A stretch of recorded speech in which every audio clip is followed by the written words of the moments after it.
Update po tayo sa direksyon at lakas ng Bagyong Nika. Alamin natin mula kay Pag-asa Weather Specialist Joey Figurason.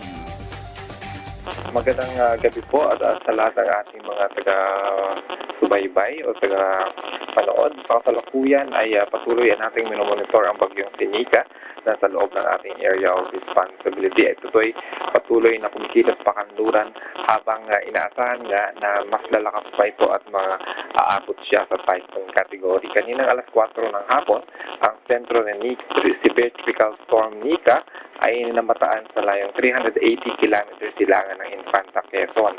Ito may taglay na lakas na hangin na 110 km per hour malapit sa sentro at pagbugso na 135 km per hour.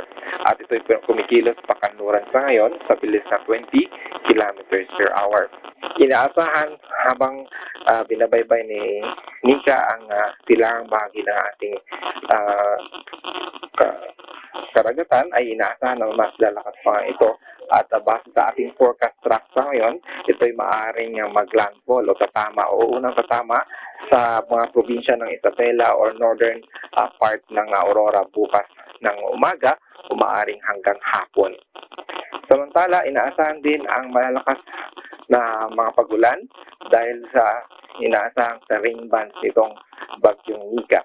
Sa maaaring asahan ang katamtaman hanggang sa malalakas na pag-ulan ngayong araw hanggang bukas po ng hapon sa Cagayan, Apayao, Abra, Kalinga, Mountain Province, Ifugao, Nueva Vizcaya, Saquirino, Quezon, Catanduanes, Camarines Provinces, maging sa Northern Samar. At inaasahan din po yung heavy to intense o yung malalakas hanggang sa matitinding mga pag-ulan sa Aurora at sa Isabela. Maaari pang magbago po itong ating mga sinasabi. Patuloy ang ating update at actually 3-hourly na ang ating bulletin at ang ating weather advisory. So manatiling updated po sa ating mga pinapalabas na update mula dito sa Pag-asa. Ito si Joey Figurason. Maraming salamat po.